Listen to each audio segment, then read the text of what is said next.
Hi, my name is Ella Beverly, and this is my speech over diversity. For some, diversity is just something they see play out in front of them. For others, it is their whole life. I'm one of the others. Diversity is a key point in my life. I am of Hispanic and Latino heritage, but what countries I have in me is unknown. Vic.gov.au describes diversity as what makes each of us unique, including our background, personality, life experiences, and beliefs, all the things that make us who we are. It combines our difference that shape our views of the world, our perspective, and our approach. For me, it's just life. As I mentioned, and as you can see, I'm Hispanic.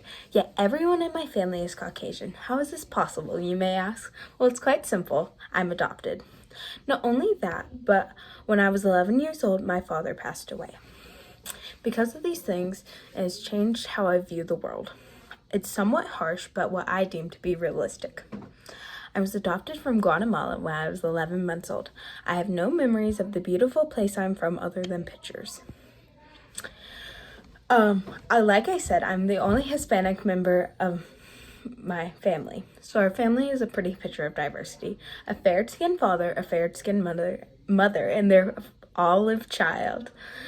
Not only is my family a beautiful picture of diversity, but so are my friend groups. From as far as I can remember, I've had a pretty close main friend group.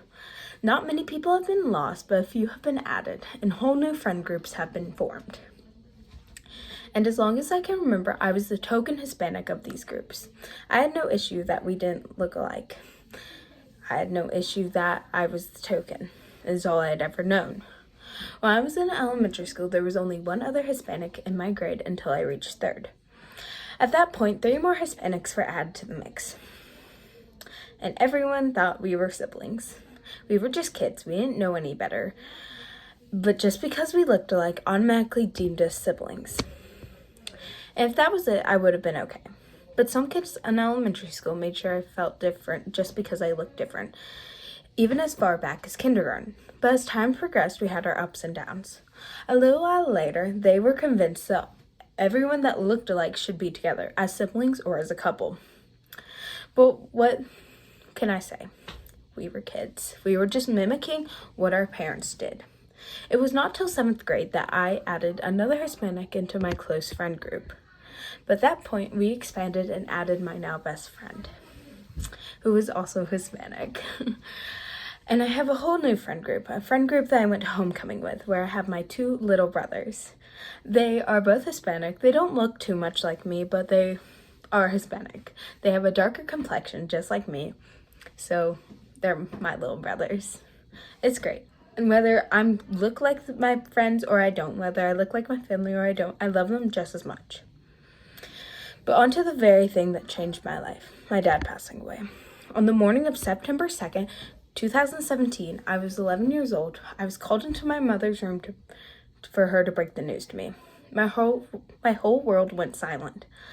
It froze. It didn't feel real. I didn't eat much for the rest of that week. I tried going to school, but kids, they talked. Was all the talk bad? No, but I was sensitive and some of it was. But at that time, a hurricane happened. We were out of school for a week. I got a break that I didn't want to admit that I needed, but I did. I cherish the memories I have with my father. Some still hurt, but it also brings me joy to think about all the good times we have. And I cherish these memories more than some people would cherish gold. There's the diversity of how people cope. At this point in time, I was my mom's rock. I was her stable thing.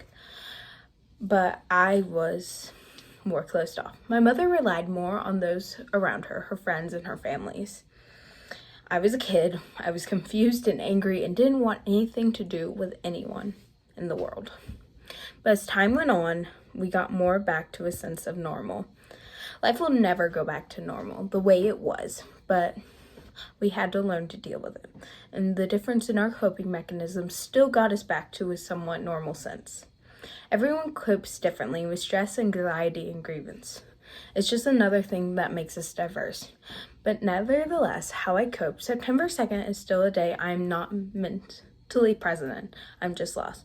Of course, I'm not physically lost, more of an emotional state of loss. It's today I use to remember him and work through any emotions I have left from his passing. Now you see, I have a harsher view on the world.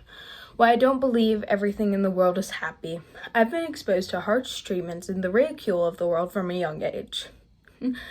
Although I gained a realistic view of the world, it still hurts. People said it was because I was mature for my age, but truly I understood the world way too young. I'm grateful I did, because others were shielded and had to find out a much older age, when it was harder to accept. I found out at a younger age, partly because I questioned everything, and I wanted to know the truth. Whether the truth was pretty or not, I wanted to know. But whether you define me as being diverse because of my views on the world, or whether it's because I look different than those around me, or I act different from those around me because of life experiences, there's no denying that I deem diversity as a key point in my life. Thank you for listening.